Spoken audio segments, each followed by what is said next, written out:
What is up, gamers? My name is Chris, and welcome to the third episode of Horton Brothers Grimm, a video game podcast. As always, joining me are my two brothers, Scott and Zach. How the hell are you two doing? I'm doing wonderful. I am doing well. It's good to hear that you guys are both well and happy and not ticklish, right? Not ticklish at all. I've always been ticklish, you know this. Oh. I was reading the wrong notes. Let me switch back. Oh, okay. Whoops. Okay, there we go. Guys, thank you. So, guys out there on the internet, thank you so much for checking out our third episode. We appreciate it. And as always, we will ask you that you give us a 5-star review and comment on iTunes. Your ratings are what help this podcast grow, and we appreciate everyone who has left a rating so far. And there's been about 6 or 7 people who's actually left a comment, so we're doing pretty good there, guys. I really am pleased with the support we're seeing out there, guys, so thank you so much. But as a matter of fact, Zach, you have a special shout-out to one of the fine people who has left a comment. Yes, so I do. Tell us why this one is so special.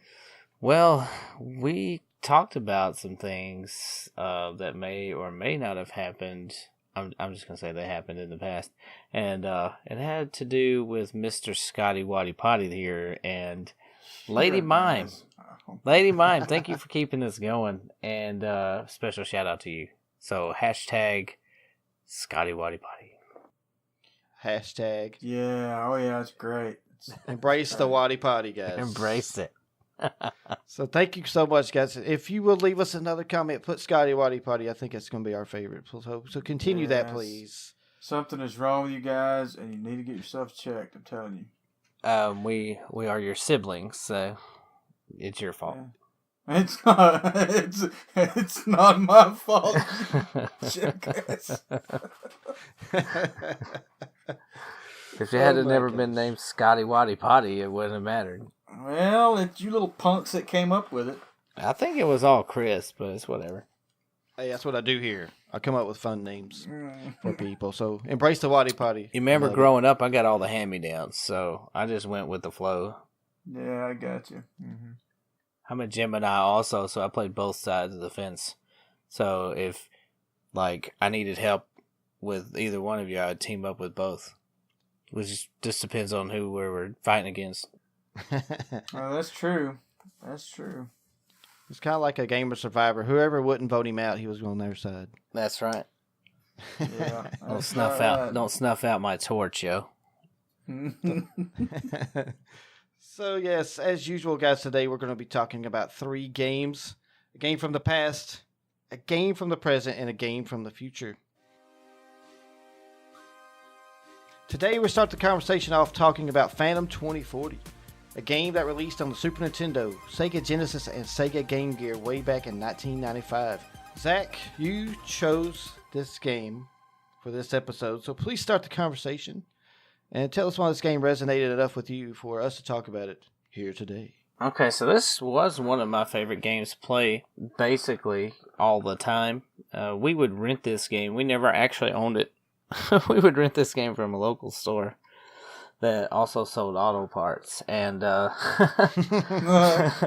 so I would rent it as often as I could, and really there was no cheat codes for this game, and I don't even know if Game Genie even had cheat codes. I'm sure they did, but you would actually have to try to play this game, work at playing this game, get good at playing this game if you wanted to do anything in this game. It wasn't just something you could just jump in, beat, and move on. And I think that's really what brought me back to it over and over. The replayability, in my opinion, is there because you just get so pissed off about it. There are different endings to the game when you're playing based on your choices throughout the game. It's really in-depth that way. The Super Nintendo had decent graphics. I never got to play it on the Genesis, but from what I've seen nowadays on an emulator, the Sega Genesis did have better graphics due to, I guess, the 32-bit versus 16-bit. Yeah, the graphics on the Super Nintendo on some games weren't as good as they could have been, but it's like you say, the Genesis had the 32 bits, it just had more power. Yeah, just had a little bit more production from the actual system itself. And one of the things I really remember about this game is, I don't know if you guys remember Bone Thugs and Harmony. It was freaking ridiculous, but I would listen to like some of their music while I'm playing this. So like Phantom would be walking across the screen. I'd have the game turned down while I'm listening to Bone. So like Mo Murder would come on or something, and he would just walk into the beat of that song. It was pretty cool. Oh man, that would make Phantom 2040 so much better. Now I got to do that next time I play. Right, do it. I'm serious. And, I mean, the game had good music on itself, but you know, I'm actually impressed with the music in this game. Did really well, as you know, just having the gameplay was good. The controls are really fluid. You got to be really good with that. I forgot the name of the rope, but it's the rope you use to shoot out of the gun to like hang on to walls, ceilings, such. Yeah, of course you can get an upgrade there, the first couple of stages, so you can get high up, get a couple of extra men. There were some places that you'd have to go to really explore and just gather up a bunch of items, and that way you can make sure you survive, especially with all those robots up your butt the whole time. Yeah, I remember the freaking robots. Sure you do, sissy man. Yeah, I hear you, sissy. They were big respawning robots. It's kind of like Mega Man or anything like that. If you go back to an area, the robots are coming back. They're going to pile on you. Especially when you get more into the game, it actually starts happening more. Mm-hmm. Yeah, and you notice that with the game itself, because it would actually slow down, kind of have like a lag, like a frame rate drop, whenever you'd have like it's excessive enemies on the screen. Yeah, that was just one. That was just one of the points. See, I had a few little issues with that game, and okay. Here goes Mr. Scotty Waddy Potty scoring. That's right. Yeah, you jackass. A little bit of Scott scoring going on here. You know the rope he's talking about, right? So, oh my God. To begin with, this little rope was so short you could barely use it. You had to jump and nearly be right in front of whatever you were going to stick to be able to make it work. Not only that, but to do the platforming part of it, you have to climb up, and then you have to go over. So it wasn't like you could fly like on the Superman game we talked about last time. You had to climb with this stupid rope. Well, if you miss, you fall all the way back down to the bottom, and then you have to do it all over again. That made a pain in the ass. And then not only that, the robots. Like you said, they kept respawning, but they just didn't quit. Did you shoot you a little too much there, buddy? Yes, it was definitely a pain in my ass. That's why I didn't play this game very much. It was just, I mean, I watched you play it, and it was okay to watch, but I couldn't play it because I never could master the controls, so that was also a pain in the ass. The one boss fight I remember doing was, I guess you fought the robot guy. Yes, it was the robot guy. God have mercy. Half robot, half man guy. So, you want me to tell you how to beat him? Well, you have to shoot the arms first. I actually did beat him. It took me like 7 or 8 times to play this guy to actually kill him. The easiest way to beat him is to jump up onto that little ledge, or it's not a ledge, but the right side of the wall. You'll rope yourself up on like halfway up, and then you drop yourself down and hang, and you just shoot him continuously until his arms fall off. Yes, then you just go down You go down a little further and you shoot his legs. Now, after you shoot his legs, this motherfucker starts shooting out like flames, like I guess it's C4 or whatever he's throwing at you. So, like the ground is covered in fire, and you got to jump around, things like that. So it's one of those, like if you were playing Mega Man X, for instance, where you would have to use your X Buster like continuously just to kill crap. That's pretty much what you're doing the whole time there. Yeah, and running out of ammunition on that game. So a lot of those games you didn't really run out of ammo. You just could keep shooting, but you run out of ammo on this game, and then you can't find any more after you run out because you've already picked up the rest of the ammo that was left in the stage, right? Well, you pick up the little packs that you have to go into your menu, use the pack of ammo or the battery for your actual gun, the energy. Ah, yeah, okay. And then, like, if you took like there was plenty of med kits and energy boxes that were in the game made it easier. So I don't know. Well, that's the one thing about Phantom 2040 is it's an exploring game. You got to explore everything, go into every little part of the level to find. Like we were talking about earlier, at the beginning of the game, if you go back into the university, you can explore the inside of the university, and there's health packs, there's energy packs. Right, and you are limited after you complete that university part the first time. You're limited to where you can actually go into the university, but that's okay because later on in the story, you unlock different things and that plays in the part of the different endings and things like that. So you'd have to actually replay the game. There's a lot of people that was complaining about, I'm going to replay the game to get the other endings. Wah. Okay, it's a game with substance. They actually thought this through.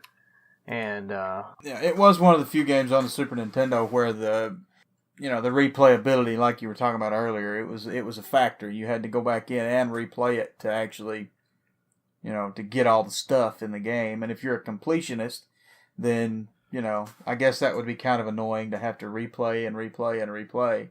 Yeah, and you gotta think about, what time of, what era this was released in. Right. You're talking about no internet. Yeah. You don't really have much to do if you're sitting at home. So, you either play your Super Nintendo or your Sega, whatever you had, or you go outside and build a treehouse or smack the dog, whatever was going on in your area. That's pretty much what you had to do. Yeah, that's about right. So when a game like this came out, it was very refreshing to those games that really didn't do much for you back then. And it being 2 years after the Super Nintendo came out, I think they had a pretty good grasp of what was going on with the actual system itself. Well, I'm sorry, go ahead. I was just going to say the game does perform very well. It's got very smooth controls, the fights and stuff. If you get it down, you can kill those robots pretty consistently. If you get your strategy down right. What I do is I just shoot while I'm walking, and usually, every once in a while you get a duck because those little bastards are tricky. They'll just shoot before you get on screen. I'm like, well, they're pre-firing like Call of Duty kids or something. Well, the one thing I noticed I played the Super Nintendo version and the Genesis version today, and the one thing I noticed is you actually run out of ammo or energy faster on the Sega Genesis than you do on the Super Nintendo. So, okay, on the Super Nintendo, the strategy of shooting ahead actually was okay because you didn't run out of energy that often. It gave you energy a lot more.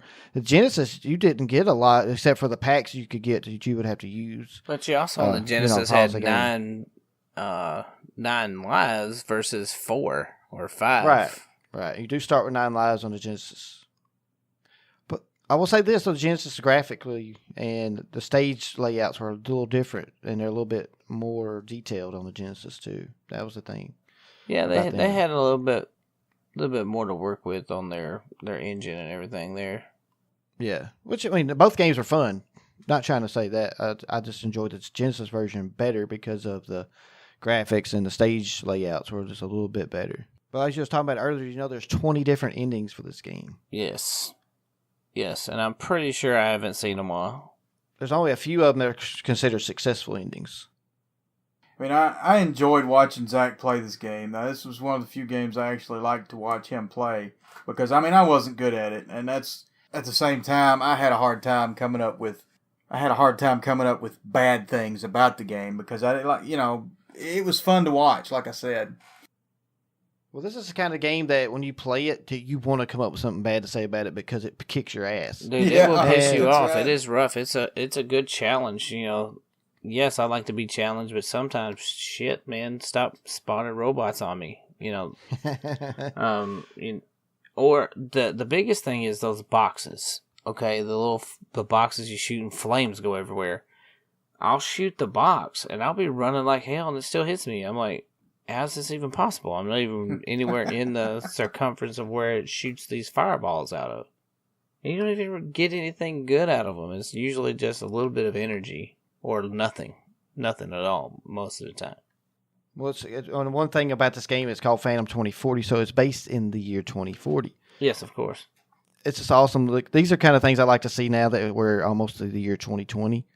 That's reading the backstory of this game that I found on Wikipedia. It's like in the year 2040, environmental disasters and the economic resource wars of the early 21st century have had catastrophic effects upon the Earth's ecological balance. Ever-increasing polarization of wealth, along with the development of humanoid robotic biots, have resulted in a social demographic that leaves the majority of the world's population scavenging in the undercity slums, while a wealthy minority live luxurious lives in towering skyscrapers. I love Maximum. It's like Maximum Maximum was the name of the company that was of course, the bad guys. So. Yes, and the thing is that some of that stuff sounds accurate. Yeah, it sounds like it's going on. Maybe it's Trump. I don't know. Maybe it's Maximum Towers, Trump Tower. Yeah, Trump Towers. It could be. But I thought that was an interesting thing about the storyline. I know this is actually it's based on a comic, Scott? No, it was based on a cartoon series. It's a cartoon series, okay. I forget which channel it was on. It was on one of those obscure TV channels. I can't remember if it was something we watched like on satellite or something, with channel out of Texas, maybe one of the Texas local channels or something. What kills me is I don't even remember watching anything about this ever, except for the game itself. So, yeah, I remember watching the cartoon series. It was a pretty good show. Yeah, I'm familiar with the cartoon a little bit. I actually was more familiar with Defenders of the Earth. Yeah, that was one of the Phantom from the game's ancestors. Yeah, I think the Phantom. I'm not sure which one came out first, but it was either the Phantom was DC's answer to the Black Panther, or the Black Panther was Marvel's answer to the Phantom. I'm thinking that's the way it went. I think Marvel's came out after DC did. Yeah, because that's interesting in this game that you have to find a substance called the Panther. Yeah. What's the actual Panther? Yeah. Like he has a panther, right? It's like his pet or something. Yeah. Yeah, well, now the original Phantom did. He had a panther. Original Phantom did have a panther, the one that was in the jungle, stuff like that now. And, of course, in this game, it's the urban jungle. It's like the ruins of which is essentially New York City, what's called Metropia or some shit. So. Yeah, Metropia.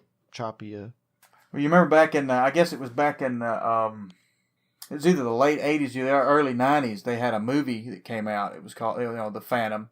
Billy Zane played the title character. He sure did. Billy Zane did some good stuff. He was in, what is that, Tales from the Crypt movie. That was Demon Knight. I loved that Demon movie. Knight. Demon Knight. Yeah, that was pretty great. He like cuts his hand open and starts slinging his green blood everywhere, and demons start coming out of the ground. I also found an interesting note of the review scores of this game when it came out. Electronic Gaming Monthly gave it, the Super Nintendo version, a 6.875 out of 10. I'm not sure how they get a 6.875 out of 10. That's a very specific number. And it says 3 of the 4 reviewers had an overall positive reaction to the game, though they criticized the constant spawning of robot enemies and the lack of originality. Of course, everybody was pissed about the robots. Well, dude, they wreck your face. I mean, it's insane. But if they didn't respawn, there wasn't enough original enemies, like it's saying, for you to fight. I mean, if you didn't fight but that's part of the main story is these damn biots have gone insane. So technically they could start producing themselves. Sort of like Terminator kind of shit, So, it's whatever. I actually enjoyed the game regardless of robots. I mean, I get mad at the robots. I play this game every other day usually to try to get better, faster at it, things like that. Another reviewer says his name's his name is Atomic Dog of GamePro. He says, while cautioning that the game's high difficulty makes it suitable only for hardcore gamers, he said it's a rip-roaring action-adventure game that pumps the best elements of the genre: fast-moving, side-view, beat-em-up action, multiple selectable weapons, and hordes of enemies. He also praised the excellent controls, graphics, and multiple endings. If you're gaming and you're not hardcore, give up. Yeah, this is exactly what he's saying. He said he reviewed the Genesis version with equal enthusiasm, commenting that if you hunger for a 16-bit challenge, Phantom 2040 is a feast made even more satisfying by lengthy replay value. So, what you're saying, Zach, is definitely holding true to what they said back then in the 90s. It's a tough game, but that's a good thing. And it's got a lot of endings, so you can play this. You can spend your $50, $60 or whatever it costs back there. I think they were only like $25 to $30, maybe $45. Yeah.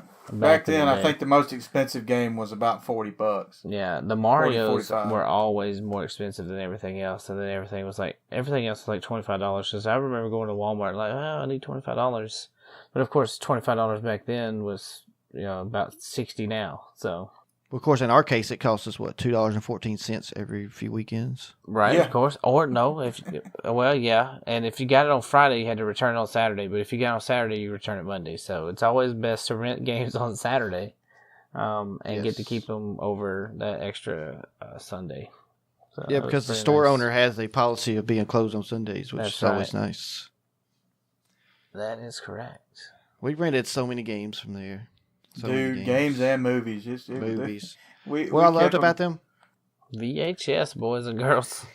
What I loved about them is you could rent, like you could be a 12 and rent an NC-17 movie there, and they wouldn't even care. Yeah. They wouldn't even check it. Well, they know your parents. I mean, it was a small town. Oh yeah, I thought that was funny that they just didn't care back then. Nowadays, you would probably have to fill out some kind of application and. Well, you got to show ID. Show your ID. Government regulations, things like that. Oh yeah, things are a lot stricter these days. There's still video rental stores? Not really. Yeah, no. some. I think there might be one in the town next to where I live. I know there's Redbox. Still, yeah, you can still rent them at Redbox. Technically the same thing, I guess. There's just no human there. The only humans that comes by is like, I guess you would call them like a district manager or area manager or whatever. Anyway, they travel from box to box to put the new ones in there. They'll put a certain amount of new releases in each one, and then they just expect you to return them. But they have to they do it like early in the morning. That way they don't disturb people that are actually trying to rent the movies and stuff. All right. Well, it looks like we have said everything we can say today about Phantom 2040 for the Super Nintendo, Sega Genesis, and the Game Gear. And if you haven't played this game yet, give it a try. I mean, even if you have to hijack somebody's Super Nintendo. Yes, or get the ROM. I didn't say anything. I didn't What? say that. Who are we talking about? That's What? not me. Well, guys, it is time for a quick break.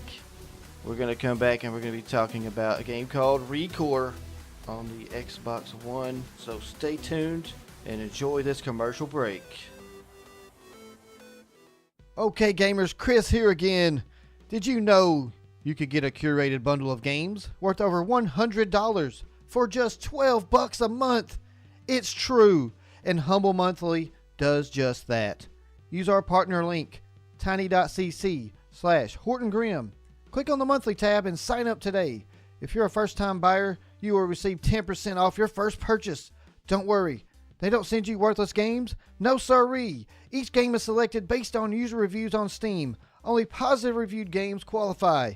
Remember, use our humble link, tiny.cc/Horton Grimm, to check out Humble Monthly today to get awesome games, support charity, and support this podcast. Now, back to the show.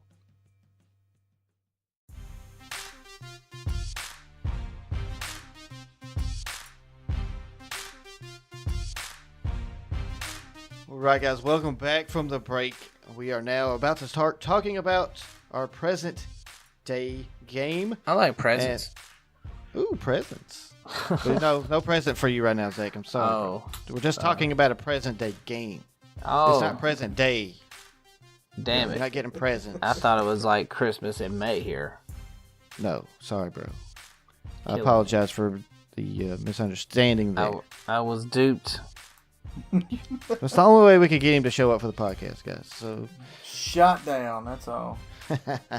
but yeah, so Scott, you chose this game. It is called Recore. It is exclusive to the Microsoft Xbox, and I believe you can also play it on the PC. The Xbox.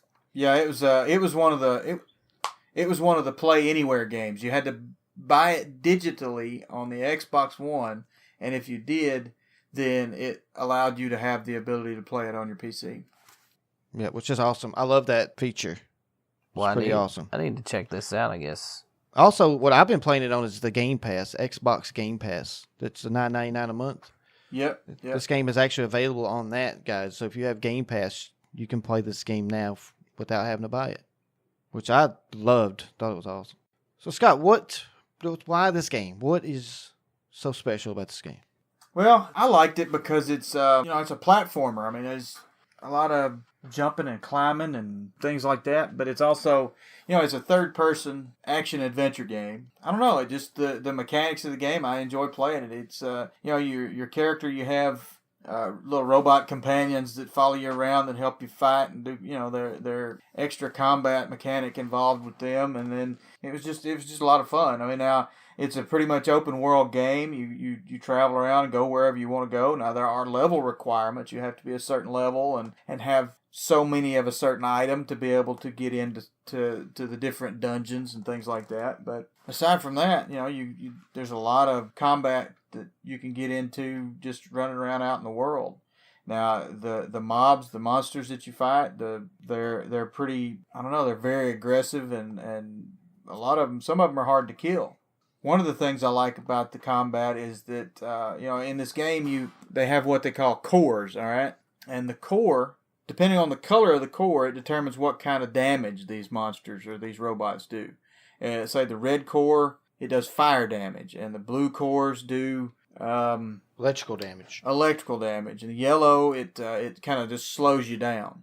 If they hit you with their attack, the yellow robots hit you with their attack, then it kind of holds you in place so that they can come in and attack. Now, one of the aspects of combat is once you knock them down to a certain amount of energy, once you knock a certain amount of life off of them, you have the ability to throw out a grappling line and yank the core out of them, and that immediately destroys the robot that you're fighting. But also gives you the core that they had that they was using to power that robot. It gives you that core, and you use those cores that you collect, use the energy from them to upgrade your robot companions. There's several different robot companion frames that you can find, and when you start the game, you start out with a canine frame. His name is Max, and his core is blue. So he does some sort of electrical damage whenever you send him into attack.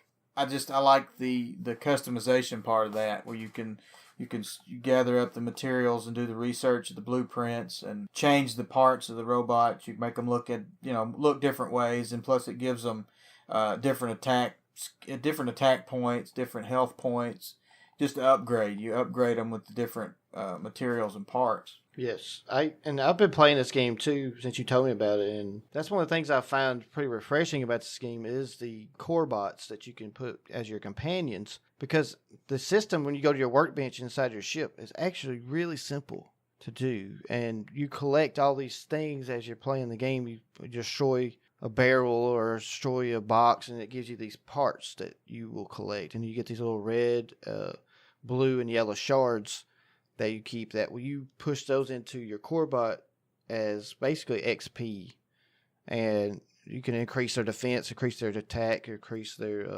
forget the other one, but there's 3 different categories you can increase to make them more powerful. And this game does it pretty darn well to where it doesn't slow you down so much from playing the game. It's just a quick, let's pop into the ship. Okay, cool. We got our cores. Let's upgrade the core bots. Let's learn some blueprints, and boom, we're going back out to adventure around. Mm-hmm. And I like the fact that you can have access to 2 of your companions at a time. Now, I think there's like 5 different frames. I mean, of course, you start out with the canine frame, and then later in the game, you get the spider frame for the core bot. The canine frame, like I said earlier, his name's Max. The spider frame's name is Seth, and you get him whenever you meet one of the other maintenance techs that got trapped in his crawler somewhere on the other side of the map. I don't approve of naming this spider Seth. Yeah, I don't know why they did that. And then later on in the game, you find a lost crawler, a lost craft, and it has a core bot whose name is Duncan, and it's a large, like a primate, like an ape. Yeah, it's like an ape. and you use him.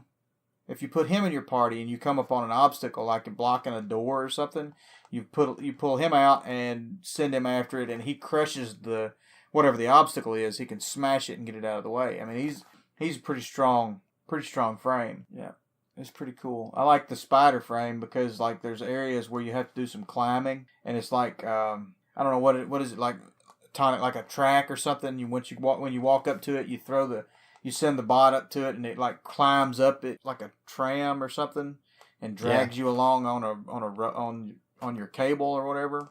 Yeah, you get to like basically ride along. You get pulled behind. Yeah, it's pretty cool. That's another thing I like about this game is there's these little robots you can find. They're little green guys, and they're called core. I guess they're called core bots too. I guess. You have to find so many of them to power up, say, a fence or a little tractor beam thing that helps you explore the level further. So you have to go around the level.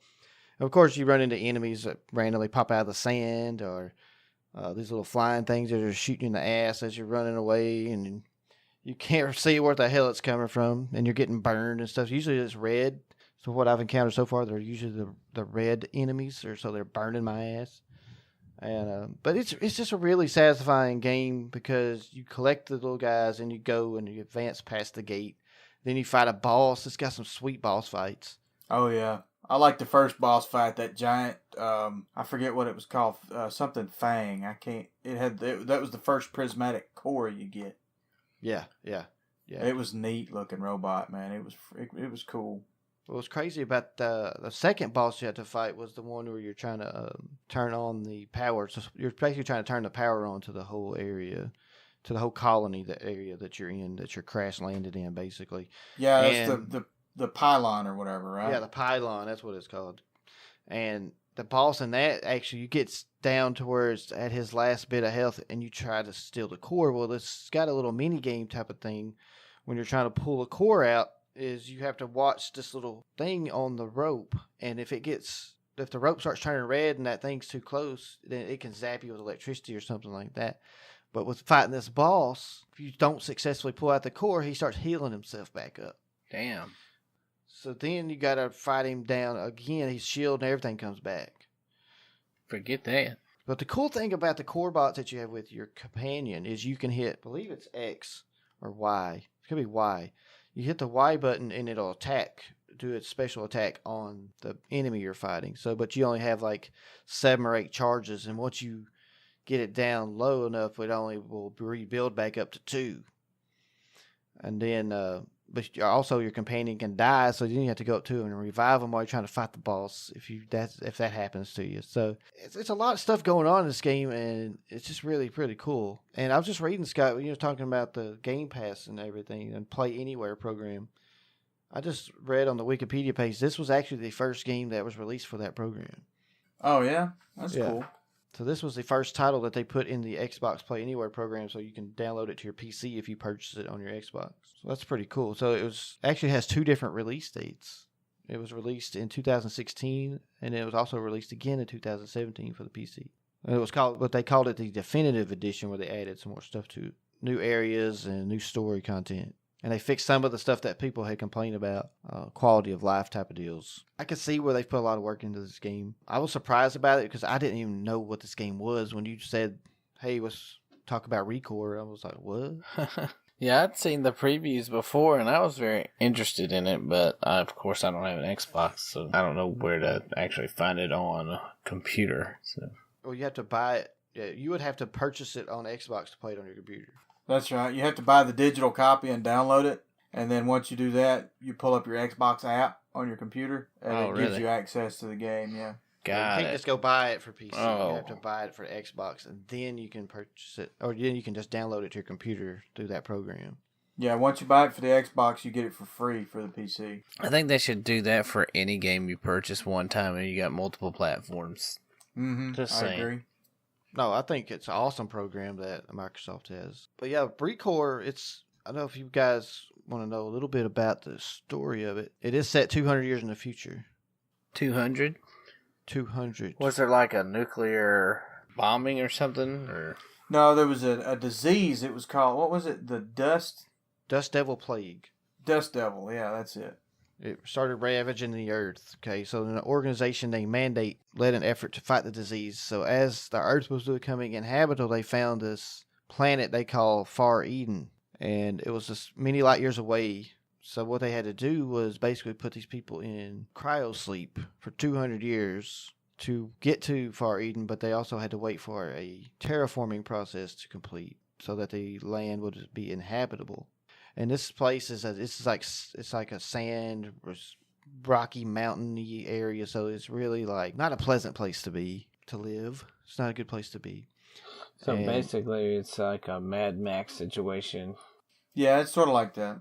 What happens is the core bots become corrupted during this whole process of terraforming and all that. So the whole thing does not go to plan.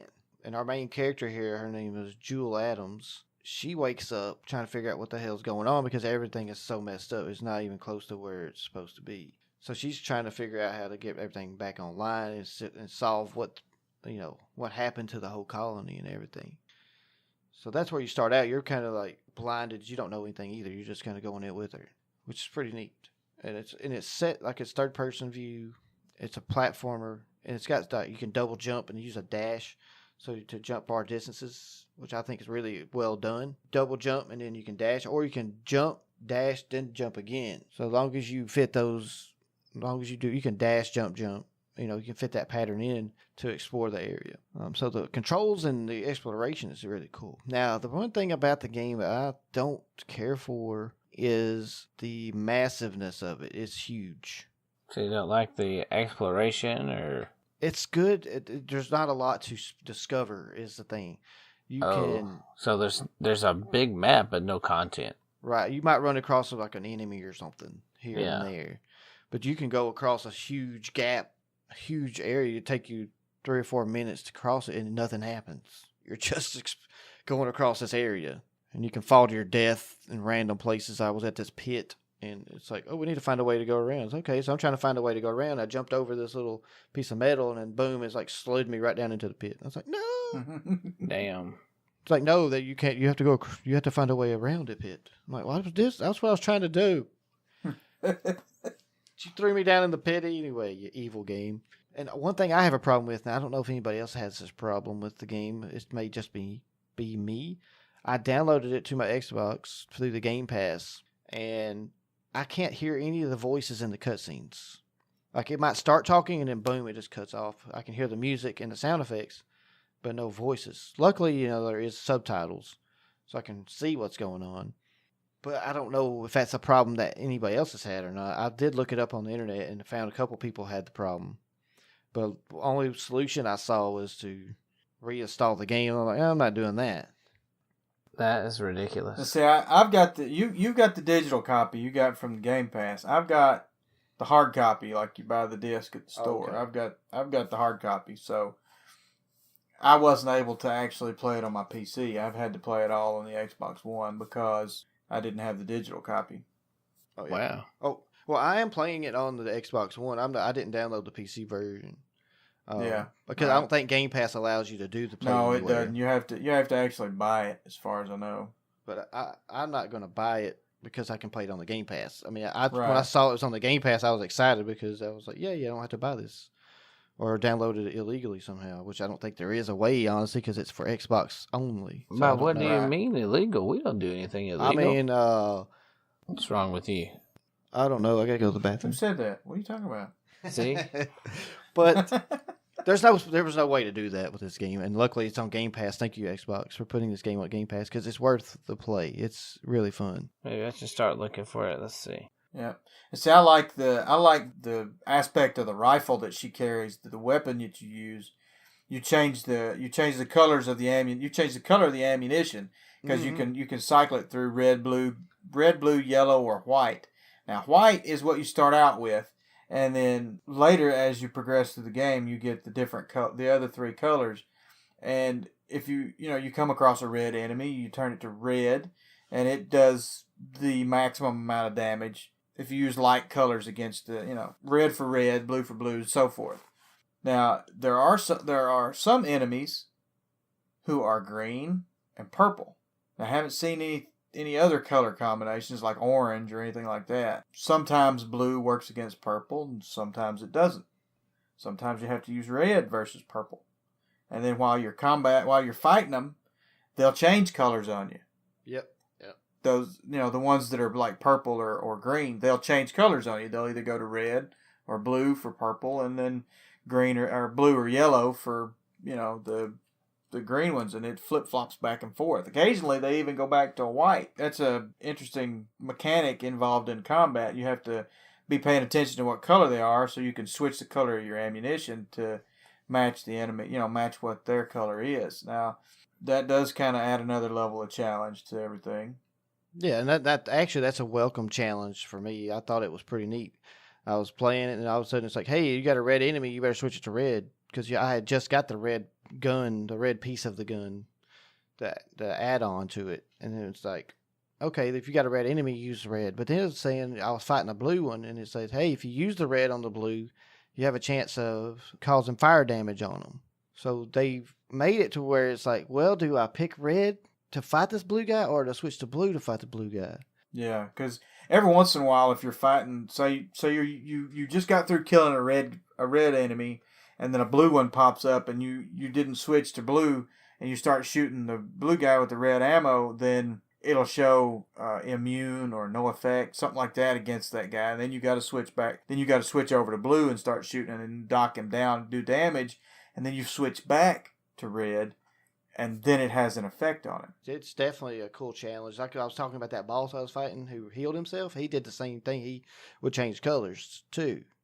He would start off white, then he would switch to red, and he switched to blue, and then he switched to yellow. And then he would charge at me and knock the shit out of me. Like, I could try to dash away from him. I was jumping and dashing. I could succeed every once in a while, but most of the time it would come up on me and knock me with his head. I died on that boss a couple of times. Yeah, that was the one that looked like the ram, right? Yeah. Right, yeah.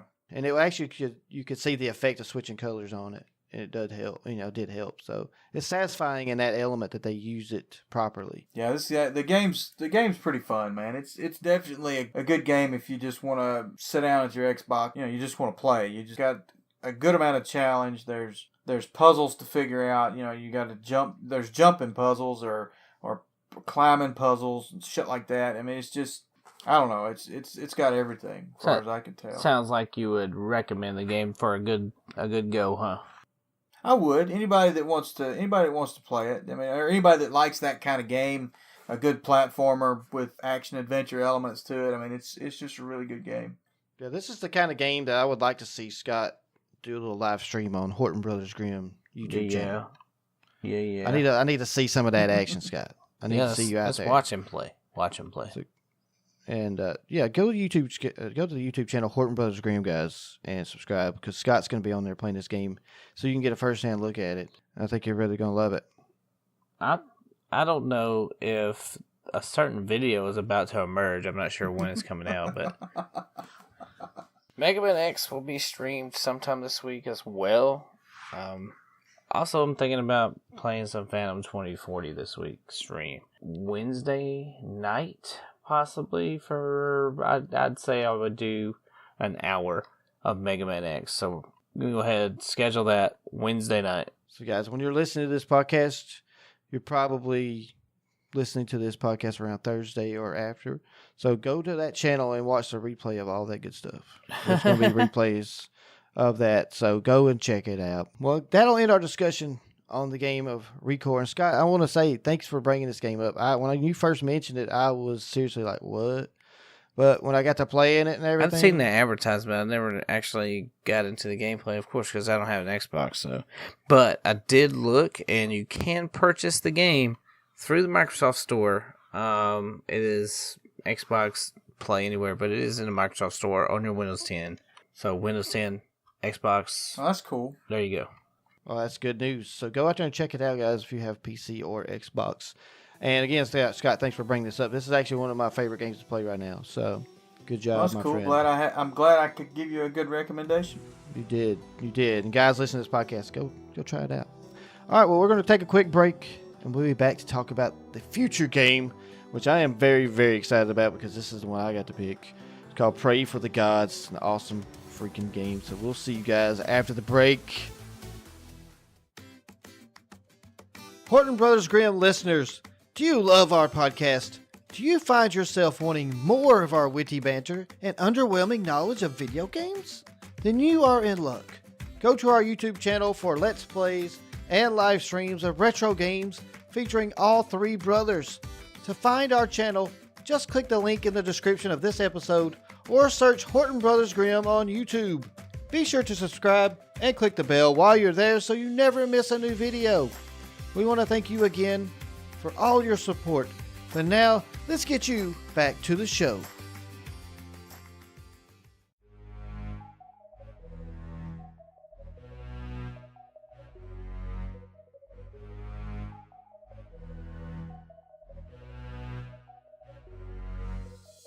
All right, guys, welcome back from the break. Thanks so much for hanging in there.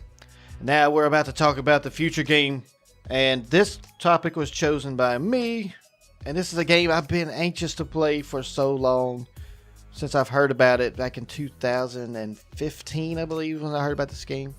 It's called Praey For The Gods. And it will be coming out on the PC, the PlayStation 4, and the Xbox One. The release date is sometime in 2018. The release was pushed back due to the studio only employing 3 people, and the game is huge. Plus, they had a little lawsuit issue that they had to deal with, so that took away from their development. Bethesda decided that they wanted to sue Praey For The Gods because they spelled Prey, P-R-E-Y. And, of course, we all know that Bethesda has a game called Prey, P-R-E-Y. So Bethesda decided to protect their copyright in the video game titles. And they put a lawsuit on this small studio called No Matter Studios of 3 gentlemen. That's ridiculous. Oh, yeah. And they have a quote here from No Matter Studio about this lawsuit. While we disagree with their opposition, we were able to come to an agreement. It was something that kept us up many nights and no doubt shifted our focus from our game frequently. Worrying about the outcome if we went to trial, if we'd lose our fans or walk away from the mark and still potentially get sued for millions on trademark infringement. It's really something no starting company should have to deal with, let alone a tiny team of 3. So the fact that we came out the other end intact still developing the game was a win. Now, when he said that is because they agreed to change the title of their game from P-R-E-Y to P-R-A-E-Y for the gods. That's insane. Oh my god. Thanks, Bethesda. You fucked up. Just throwing that out there. Thanks, Bethesda. You come up with a new way to spell the word pray, for Christ's sakes. So they changed the name and got out of the lawsuit there. Bethesda has a little quote here from their vice president, Pete Hines. He says that their company didn't have much of a choice in opposing No Matter Studios' trademark request. If we don't oppose the mark, we risk losing our Prey trademark, and that isn't acceptable. Unfortunately, that's how trademark law works.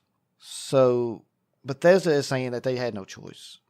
That doesn't make any sense. They had plenty of a choice. That's ridiculous. But, and unfortunately, in this kind of business, those things happen. No Matter Studios picked, hey, we want to be able to make our game against. The hell wouldn't you? I mean, you barely had any money to begin with, you know? Yeah. I mean, they've been developing this game since 2014. That's what I'm saying. It's a lot of work for 3 people, and you know, they don't have like a lot of money just to throw around, but Bethesda's been around for a long time. They should be able to, I mean, hell, why not even try to acquire these 3 guys that have made this beautiful game? You know what I'm saying? You know, give them a paycheck. Yeah. I mean, what are they going to do? Screw them What over. are they going to do next? Sue the damn dictionary? Sue Webster's dictionary for having the definition for prey in the dictionary? You cannot use this, Webster.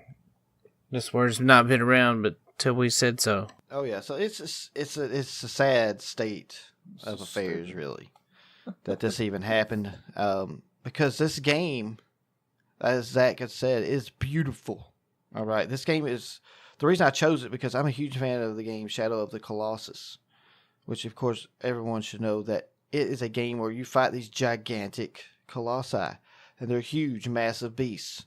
And you have to climb them and find their weak spots and kill them. Well, Praey For The Gods takes a little bit of that same gameplay. You're fighting these huge monsters. Well, they're gods. They're actual gods. Gods. Yeah, they're gods. I'll say that. They're gods, monsters, as I said, but they are gods. And the main character is there to save the desolate frozen land because there's a huge blizzard. It's just basically a kind of like a magical spell over the area that's frozen it, and it's all snowy and cold. In this game, you play a lone hero sent to the edge of a dying world to discover the mystery behind a never-ending winter. Arriving with only the clothes on your back, you must survive the colossal dangers that you encounter. To restore balance and reclaim the land from the brink, you will be faced with questions that not even a god knows the answers to. So, this game really looks awesome. I know you've both watched the trailer I sent you. You're climbing through snow. One of the cool things about this game is once you go, like you're traveling and you're trying to explore the area, and you say you hit a dead end, you can look and follow your tracks back. Your tracks stay in the snow. That is cool. So you can follow it back to where you was and go exploring somewhere else. But you also, if it gets too cold and you don't have the proper gear stuff on, you have to find shelter. So you might be on the verge of going to killing this boss or the god, and you see him, but then all of a sudden the wind changes and the weather gets even colder and more brutal. Then you have to stop and figure out a way to find a cave or somewhere where you can find shelter and get yourself warmed up. So there's challenges in the game except just the gods. You know, like in Shadow of the Colossus, one of the things people have complained about in that game, especially when I live streamed it on my channel, they complain about there not being anything to fight. The only thing you do is you explore a vast area, you find the colossi, you kill it. In this game, there's actually going to be different kind of monsters and things to fight, or different types of enemies that you will encounter throughout your exploration. So it's one of the things they've added into the game, which I think is a really good idea, and it keeps, makes it more of a challenge, except for just going and fighting a big boss. Yeah, definitely. That would keep it more interesting. Yeah, I think it adds to that type of style of game. And some of the core features of the game is you are, of course, fighting giants, where you have to climb them and stuff, just like Shadow of the Colossus. You have a vast and mysterious frozen world with dynamic snow terrain that you must traverse. So the snow, like I was saying, it actually can change on you in an instant and make it where you have to reroute your whole game plan. So it's a survival gameplay, so you got to survive. You got to find food. You got to find shelter, things like that. Explore mysterious temples, and it contains secrets and treasure. So this is another cool thing I like about this game. That kind of would enhance Shadow of the Colossus. You find hidden areas and caves that you have to explore. And you find treasure. I'm sure the treasure is probably going to be kind of like Zelda, where you have better weapons, better armor, things of that nature. There's a day-night cycle, so nice. It will turn from day to night. And the weather is dynamic, as we said. Non-linear gameplay, so you can go and choose. You can go battle whoever you want to, whenever you want to, if you can reach them. So, like in Shadow of the Colossus, you have to play them in order. This game, you can go fight any of the bosses you want, as long as you can figure out how to get to them. Yeah, I guess that would work. Yeah. Yeah, I think that's pretty cool. And when you kill the gods, then you actually loot and get better weapons. And the musical score is being done in-house. Oh, wow. Oh, wow. That's cool. So they got 3 people in this development studio, and it's being done in-house. It is insane. I'm subscribed to their newsletter. They sent a newsletter today, and I was watching it. At the bottom of it, there was 2 YouTube videos of samples of the music that's going to be in the game. And it's on par with Shadow of the Colossus, Legend of Zelda games. It's beautiful. It's a beautiful soundtrack. And again, it's just one dude doing it. He's in charge of it, and he goes out. And of course, he's getting choir people to do some of the tests and stuff like that.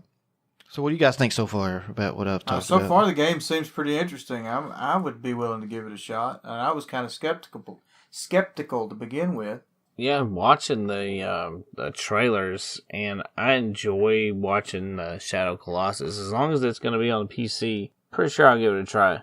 Oh yeah, it's definitely going to be on PC. They got delayed. This game got delayed. It was supposed to come out last year, at the end of 2017, but they ended up pushing it back because they wanted to fine-tune the game. They even come out straight up and said, hey, look, we've discovered different techniques on how to add the cutscenes and different software that helps us improve those cutscenes.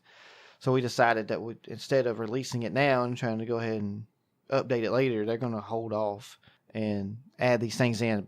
Kind of like how Nintendo does with Zelda games. They always delay them until they're perfect. So this studio, even though if they're three guys, you know these guys have got to be wanting to sell this game, Oh, get no it doubt. out there. I mean, this game right here will put them on the map. Oh yeah, they've been working on this game for 4 years, 3 of them, and you know that they're going to need No that money. doubt. They want to get that sales, but they are waiting to get a better quality product, which makes me respect it a whole lot more. And the thing is, they have based the gameplay. Here's what they say. This is came straight from their website. They're combining the gameplay of Shadow of the Colossus, Deus Ex, DayZ, and Bloodborne. Good God. So they're trying to wrap those 4 games into this game. So they're using different techniques and stuff that those games use and applying it to what they're trying to do in their game. And they're actually allowing it where you can play it with the keyboard or a gamepad. So you can use mouse and keyboard or a gamepad. So it's designed for both. And of course, you can move, dodge, climb. You control the hero from a third-person perspective the whole time. And the dodging feature is very crucial because you can get smashed by a big giant god, so you might want to dodge. So they do have that in the game, and they've got the combat is fast-paced, so it's not a slow combat system or anything. So you're gonna have a fast-paced combat. But the cool thing is they've made it to where you decide how to fight and you decide how to survive. Weapons can break, arrows are not infinite, so you got to make every shot count. That's cool. Is there going to be a crafting element to it? As far as I can tell, there's not. They haven't said anything in what I've read that there would be a crafting, but you have to find. You'll just be able to find stuff. There's also a grapple hook, kind of like in Zelda. You can get a grapple hook and to latch onto different things. But basically, what they want you to do is kind of like trial and error, find the weakness, climb, and defeat them. So you're going to get killed a lot in this game. You're going to die. It's one of those games where you're going to die quite a bit. Or hopefully there's a good save system involved or installed in the game. Yeah, because passwords suck. Yeah. Thanks, Phantom 2040. Yeah, passwords are terrible. I don't think they're going to the password system from the 90s. I think they're going modern day with it. Yeah, it sucked. Not a lot of the games had batteries in them back then. Yeah, that's so. true. Now, I will admit it doesn't talk a lot about the save files in this on their website or anything that I've read, but I'm sure that it's going to be a updated. It may have save the system. auto save. Yeah, I feature. figured it'd be an auto save. Well, that's the way most games are nowadays. Now, I was just going to say it sounds like it's going to be a pretty good game. I mean,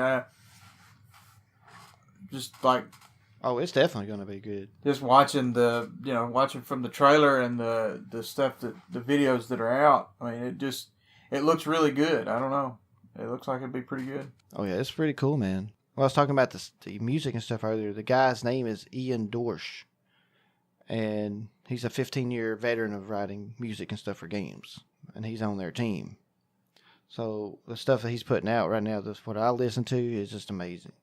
I double down on that because I definitely encourage anybody listening and you two, of course, to go to their newsletter, to their website, prayforthegods.com, Praey for the gods.com, and get the newsletter and get the first one that you'll see. It will have the YouTube links for the samples, and telling you right now, you're going to fall in love with this game just by the music alone. Let's see. Let me look at my notes here to make sure I got everything covered. Let's see. I was looking at the FAQ that they put on their website, and again, their release date's 2018. They have not said a certain date. Now that's them. They've said that it's going to release in 2018. That's it.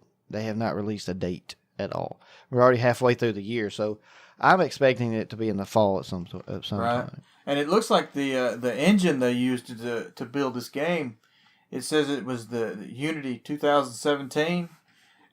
Unity is the same engine that they used to develop Recore. Yes. So that's exactly. That's pretty good. Yeah, Unity's a really nice platform. A lot of games these days are made through Unity. Now, a lot of people if you go to Steam, a lot of the crappy games you find will probably use the Unity free version. Because if you're playing a Unity free version game, if it says that this game was developed in Unity at the beginning of the game. A lot of times, if you buy it, that's not gonna be in front of the game. Here it goes. How big is No Matter Studios? It's the FAQ. It says No Matter Studios is 3 developers. That's it. Do you have a need for sound or music? Not at this time. Oh, and this sucks for us right here. I'm a YouTube streamer. Can I have a free copy to review? At this time, we're not giving out free keys or access to the game. And right now they have 5 to 8 bosses planned. Now, of course, they are doing a Kickstarter. If you guys be interested in checking out their Kickstarter, it's Praey For The Gods. I believe they're still going with it, but they've already raised all the money they need to make the core game. But the more funding they get, the more bosses they can put into the game. So right now it's going to attain between 5 and 8. They have planned out that are definitely going to be, they can definitely put in the game. They just don't have fun. They probably are going to end up with about 5 or 6, I figure. And this game will not have multiplayer. Sorry, guys. No multiplayers. And, of course, if you watch the trailer on YouTube, it says it's a trailer CGI or in-game. It says the trailer is 100% in-game and shows real gameplay. Yes, the climbing is real. So the beauty of this game is real. They're not. I don't think these guys would lie. I really don't feel that these guys would tell us a lie. I think that they've actually recorded the real gameplay for these trailers. Just based on what I've seen about the lawsuit and all that, I just don't see why they would lie. They are only 3 of them. If they lie and it comes back on them, that's going to crush their whole studio. It's just gone. So I don't feel like they're lying about that. But guys, if you will check the description of this episode, I will have some links to the trailers and the Praey For The Gods website down in the description of the podcast. So if you want to check these things out for yourself, they'll be easily available to you down below. All right, well, I think that'll be our podcast for this episode. I think we were about done. Now, all we got to do is talk about a couple little things. First off, Scott, where can everybody find you out there on the good old internet? You can find me on YouTube at The Games of Death. That's the name of my channel. Death is spelled D-E-T-H, which is short for Death Dealer. My screen name, gamer handle, if you will. Come by, check it out, subscribe, drop a like. It helps us out. All right, and Zach, what's the roadmap to find you out there? Well, you can start off at YouTube, and that is Genova Distro. That is 2 words on YouTube, so Genova Distro. And on Twitch, it's just 1 word, Genova Distro. And on Twitter, you're looking at Genova Distro if you want to get my attention rapidly. So just let me know if you need anything, and we'll go from there. Beautiful. And Chris, where can we find you on the internet? Well, thank you for asking. I am on YouTube as Bang Bang Potato. Just search for Bang Bang Potato. I'm the only one out there, I promise you. And you can also find me on Twitter at Bang Bang Potato 1, because there is actually somebody out there called Bang Bang Potato on Twitter, and I tried to get it from them, and they won't reply. Oh, wow. And you can also contact all 3 of us at once by going to our Twitter account at Horton Grimm. You can also check out our website, hortonbrothersgrimm.com, to find all the places you can listen to this podcast if you don't like where you're listening to it right now. Also can find our YouTube channels and stuff there real easily. You also can find all these links and stuff that we're talking about down in the description of this podcast. Don't worry, you don't have to write this stuff down. It's all out there for you. Click the linkies. Click the linkies. You can find us really quickie. Now, before we leave, we're going to talk about the games we're going to talk about on our next podcast. On our retro past game, I get to choose it, and I have chosen GoldenEye 64 on the Nintendo 64, so that's going to be awesome. And that was actually per request from one of our listeners, so thank you, Wade. Nice. For requesting that. That ought to be fun, talking about sniper rifles. Hell yeah. Oh, yes. And Zach, you chose the present day game. What game have you selected? It is Forgotten Anne. Forgotten Anne. So that will be our next present day topic. And Scott, you have selected the future game of tomorrow. What is it going to be on? Title of that upcoming game is Cyberpunk 2077. Yeah, even when they freaking release it. I know, right?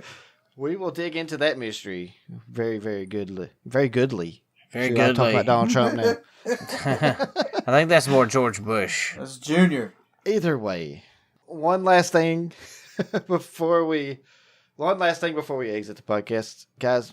Please take care of us and hit that 5-star review on iTunes and leave a little comment down there. Remember, we're looking for Scotty Waddy Potty.